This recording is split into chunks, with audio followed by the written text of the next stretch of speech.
Well,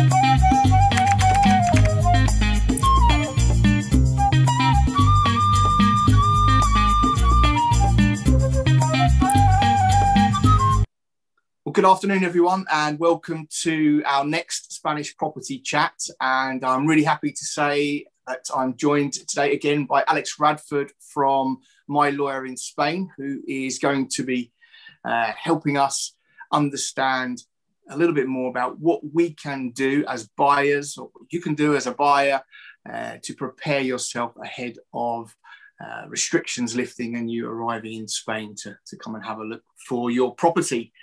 So let me introduce you to Alex, for those of you who don't know. Alex, good afternoon.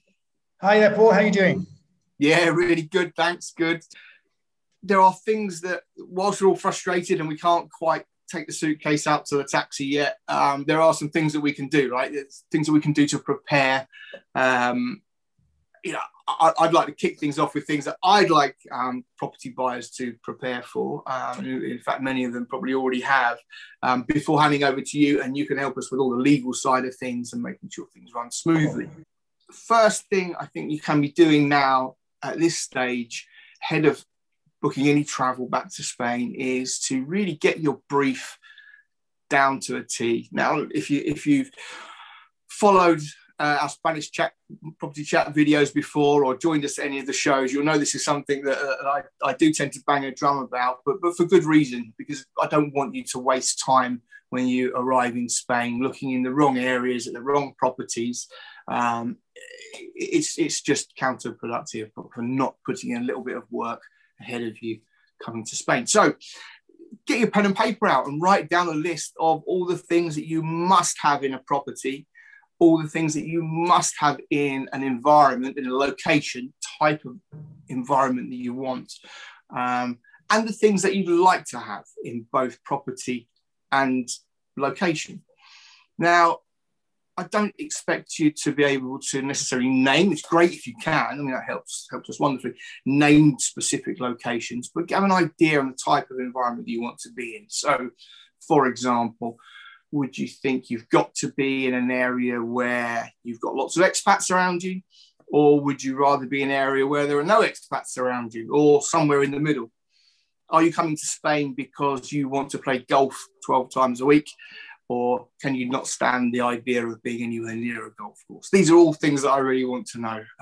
Any detail that's important to you, tell me. And that helps me to start to build up a picture of what your dream is and what indeed you're looking for, and the type of areas that are going to work for you. And the same for the property as well. So, do you need to have 2 bedrooms? You'd like to have 3. Maybe you have some mobility issues, so lots of stairs are not going to be a good idea. All of these kind of small details, well, they're big details, really. We need to know. Do you have a desire to live in a modern, sleek home, or do you prefer something more traditional, maybe something that needs work doing to it? All of these things we want to know. Let me know. Price as well is really important. There's no point in kidding yourself about budget. Get it down to a T. Set yourself a limit, draw the line there. It's always easy to spend more than you really want to or should. So work out your finances. That can be with regards to mortgages as well. Speak to a mortgage broker in the UK. If you want to speak to one in Spain for a Spanish mortgage, give me a call. Or myself or Alex can put you in touch with good Spanish mortgage brokers. And get all of these ducks in a row before you come out. Once we've built up that picture, and we've agreed it with you that what the type of thing that you want to look at in terms of area, property, price range, I can then start to build what I call a portfolio of properties for you. We can start sending you examples of property, examples of location, maybe area videos, property videos, and we can do a lot of really good work before you even set foot on the plane. And what that means is we're just cutting out all of the places that you don't need to see, all the properties you don't need to see, and you maximize that time that you've got in Spain with the right places. So that's my golden number one rule of things you can do to prepare before you arrive in Spain. What do you think? Anything else you'd want to add to that, Alex? No, I think that's really good, Paul. I think you covered a lot of things there on the checklist things to do before you come to Spain. I agree with you. I think when they're here, don't waste time. Just concentrate on finding the area, finding the property, the town that you like. Before you arrive, you could contact a currency company. So you could line up a currency company because you're definitely going to save money with exchange rates. And if you're buying an off-plan property, I know you guys at MASA sell a lot of off-plan properties. Then people can fix the rate over a period of time to save on exchange rate variations. So that's quite important. From our legal perspective, they can put in place a power of attorney. Power of attorney is a document that authorizes us to act for them in Spain. With that, we can open a bank account for them. We can sign a mortgage. We can complete the purchase, and we can apply for their Spanish tax numbers, the NIEs. So that can be done beforehand. And then also just kind of probably taking a step back, Paul. Who's going to move out to Spain, or who's going to buy the property? Who's paying for it? If it's mum and dad moving to Spain, then without a doubt, I'd say buy the property in Spain in your own names, because there's tax advantages of doing so. But if it's going to be a holiday home, then basically people can buy the property with their children, so long as they're over the age of 18. There's considerations to take into account, such as, for example, you could buy the property. Mum and dad could have a life interest in the property, and the children could have the legal title. And that works from a UK inheritance perspective and also from a Spanish UK inheritance perspective. But you've got to be careful. You've got to have a conversation with the family about that. What happens in the event of death, debt, and divorce. So you've got to cover those angles. Sorry to be a bit, gloomy on that front. But basically, buying the property, if it's a holiday home with the family, can save substantial inheritance tax further down the line. So it's a good one. But speak to your accountant in the UK, speak to us as well. Happy to discuss that. So who's going to own it? And then if it's a holiday home, are they going to rent it? And I suppose you'll cover this in your brief. If they're going to rent it out, where are the hot spots? So think about what you would want if you went on holiday. Typically somewhere maybe close to a golf course, close to a beach, swimming pool, walking distance from bars and restaurants. That's the kind of thing. And you mentioned budget, Paul. I think that's really important because people don't realize sometimes that the purchase costs of a Spanish property are quite high compared to the UK. Because here, if you buy a brand new property, you pay VAT at 10% and stamp duty at 1.5%. And then if you buy a resale property, you pay transfer tax in the Costa Blanca area, the Valencian region, at 10%. And each region has different transfer tax percentages. So it's important for you to do your homework and find out, fix your budget. So that's a good one. And mortgages. Yeah, I was talking to someone before we came on the phone. They found a property that they like, and they're sending out all the information to the mortgage broker to see if they can borrow what they want. And I would have kind of done it the other way around. I'd kind of go to a mortgage broker first, find out how much you can borrow, and then go out property hunting, because you'll be surprised. You might be able to borrow a lot more than you thought. And interest rates are quite low at the moment, so you can buy a property and have a long-term mortgage, which reduces the rate of repayment considerably. In Spain, typically we wouldn't have a capital or interest only; it would be capital and interest. So that's a kind of slight difference to the UK. And then prices, Paul. If I was buyers, I'd be saying to you, Paul, what is happening on the prices? Well, and everybody asks me that question, and it's a weird one. When there's some activity in the market, you can say prices are level, they're going up, they're going down. At the moment, it feels like, there are a few deals going through here and there, but by and large, the market's really on ice until foreign buyers come back. So it's very hard to tell whether prices are going up or down, because there isn't really a lot of activity happening. I firmly believe that in the early days of the travel reopening, that there are going to be some really good deals to be done. I think there's going to be builders that are going to want money in the till. There's going to be vendors that have been on the market a while, that maybe just got caught up in what's happened, and need to sell. So I think there are going to be some really good deals to be had initially. Medium to long term, I'm not so sure that there will be. If even half of the people who say they're going, that have inquired and say they're going to buy, end up coming into the market and buying, that's going to have a real pressure on prices and quite possibly drive them up quite quickly. But certainly, I think in the near future, there's going to be some good deals to be had. On the mortgage side, it's a really good point you mentioned on that.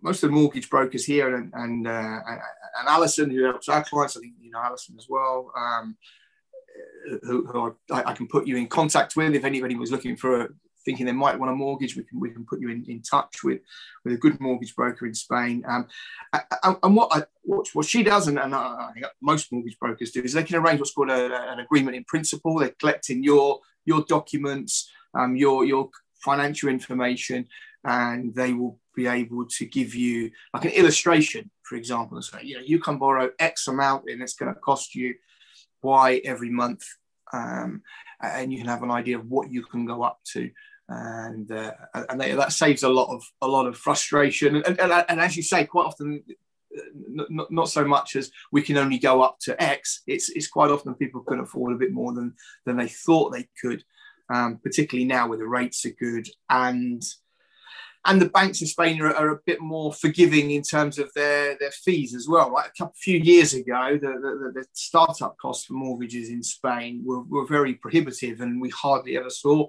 someone, certainly from the UK, hardly ever took a mortgage in Spain. Over the last couple of years, that's changed a bit. Typically, Brits can borrow at about 60% of the loan to value. So if you're buying a property, you've got to make up that other 40%. And the buying costs I'd allow up to 15% on top of the purchase price. You'll definitely have change out that 15%, but if you take out a mortgage, it's always good to have that 15%. Banks will organise a valuation. It's not a survey, so you might want to consider in the case of a second-hand property, whether you want to carry out a survey as well. We work with companies across Spain. They can carry out surveys. They prepare the reports in English. And they start up as little as €500. So I think it's good value for money. But if you're buying a brand new property, then you don't need that, because in effect, when you buy a brand new property, then you're going to receive the 10-year insurance policy, which is known as the Seguro de Final, which is like similar in the UK to the 10-year NHBC. So you're protected in that respect. But yeah, so I mean, I agree with you, Paul. I think prices. There will be some bargains coming up. I think when clients are touring with the agents, they've really got to squeeze the agent for as much information about the seller's circumstances. Why are they selling? How long the property's been on the market? Have any offers been accepted or rejected? At what level? Just to try and get that extra information, and then put the offer in. I suppose something we've discussed in the past. We are firmly acting for the buyers. So we're an independent law firm. I'm an English solicitor, Spanish lawyer. I've been in Spain nearly 30 years now, and I've got a team of great Spanish abogados working across the country. And we're there for the buyer. So if there's something wrong with the property, we're going to let them know. But we'll always try and find a solution. And I suppose from your point of view, you're stuck in the middle there, Paul. You're between buyer and seller. I'd say to the buyer, go in, put an offer in, and if you put an offer in, check at other properties, what they're going for, compare prices in the area, and put a cheeky offer in. And I do the same, with developers. I know some developers are struggling and some aren't. So the cash-rich ones, you're not going to get much off, but surely that you should be able to kind of get a little bit off them, somewhere along the line. Even if it's, I don't know, if they put air conditioning in, or maybe it's the show flat and you might get to keep the furniture. Something, I don't know. So tell us where do you sit? are you acting for the buyer, the seller, the developer, and what are you recommending when it comes to kind of offers and putting offers in? Okay, well, I think you hit the nail on the head. We're firmly in the middle, really, because we're obviously listing properties and we are agents for developers as well. But all of that means nothing unless you have a buyer. So we sit firmly in the middle and are the facilitator for the sale, really. When it comes to negotiating, I myself, I'm working with buyers. I work with buyers to prepare information, help them on areas, arrange to go over to Spain, and I spend the best parts of my life showing people around the area, and that's what we love. But as a business, we sit firmly in the middle. Both sides have to be happy before a deal can happen. The seller has to be happy and the buyer has to be happy. It's our job to get them both to a point where they're both happy, and then the sale happens, and then everybody's happy then. With regards to how to negotiate a good deal, I mean, you're quite right. It all depends on the motivation of the seller. In the case of new properties, if a property is, let's say, it's in construction or off plan, it's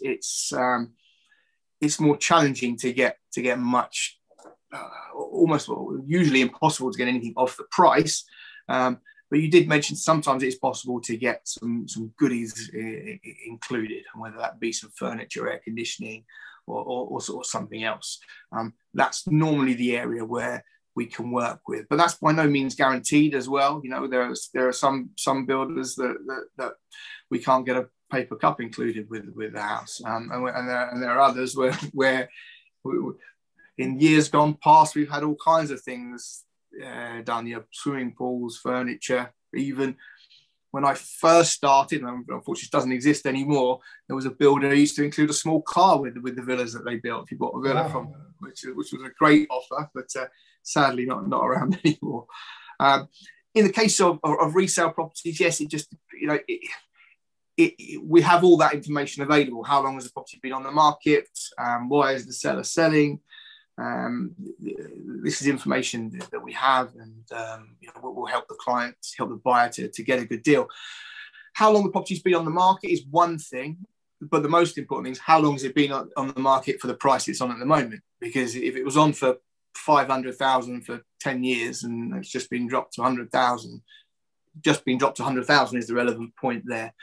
So in any case, we work between the three of us, between ourselves, the buyer and the seller, to try and make a good deal. But we have that information available, and we will always give buyers a steer as well. If the buyer has a budget of 200,000, we're not going to take them to a property that's 300,000 where the seller, we know the seller's not going to budge at all.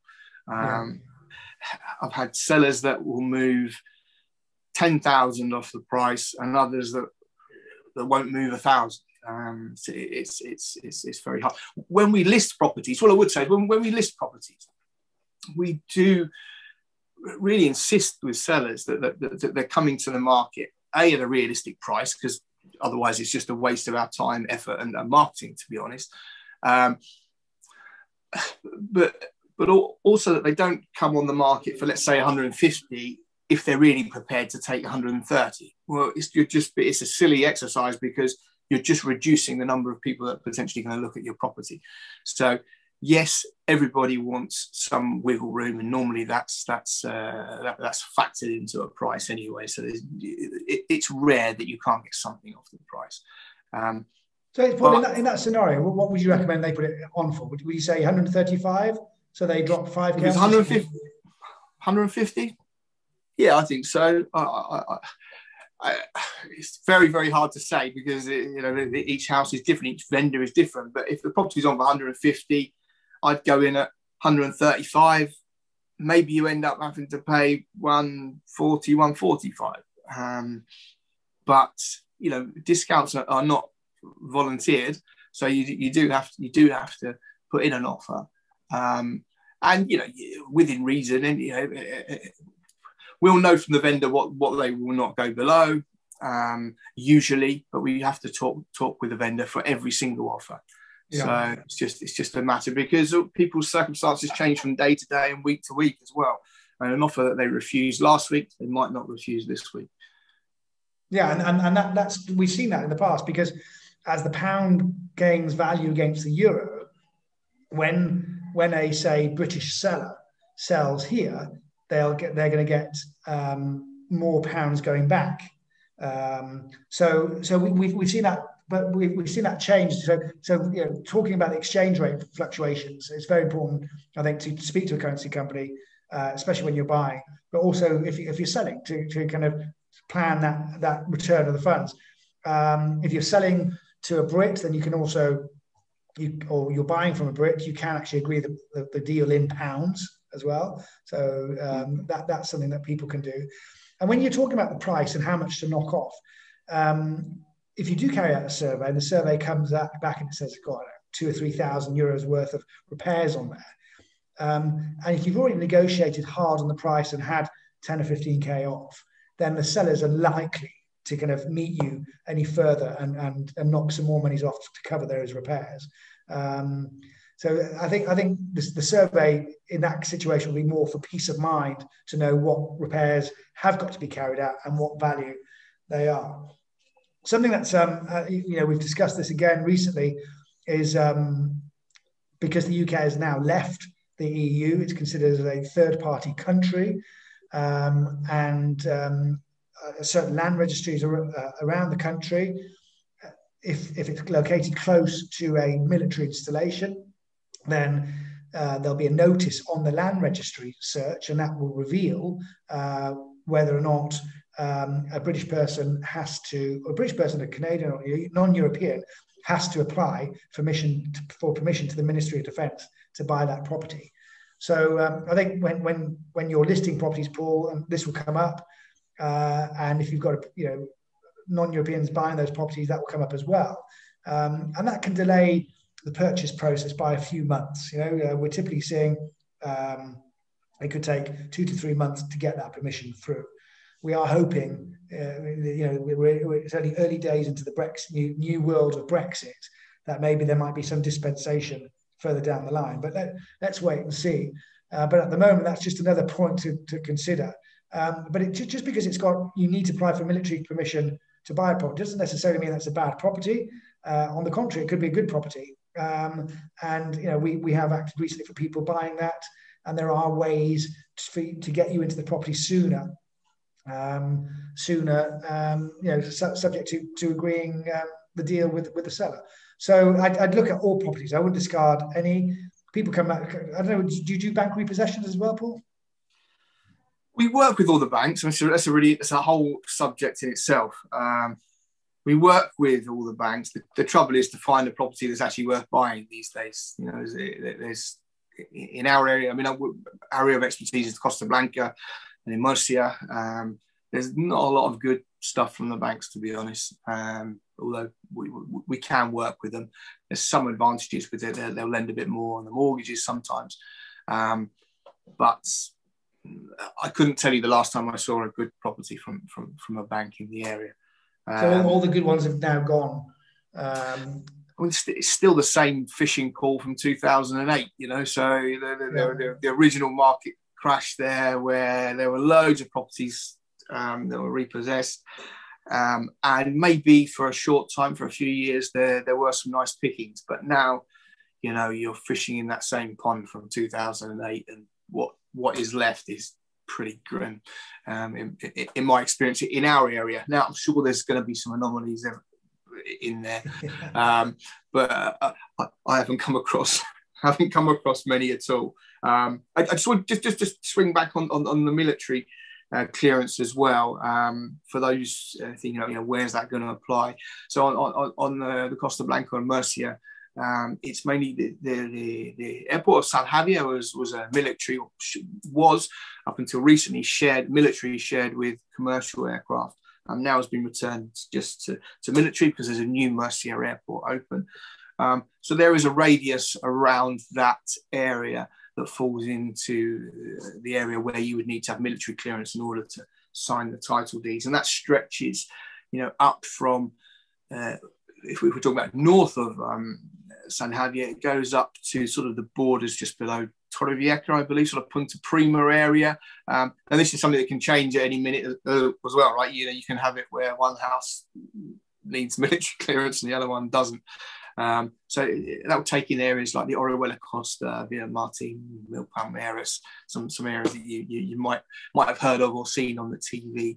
But that's something that from the outset we'll be able to talk about with you. So properties sort of Torrevieja and north are not affected by this. So Posada, Torrevieja, Guadamar, Alicante, Denia, Javier, these areas at this moment are not affected by that.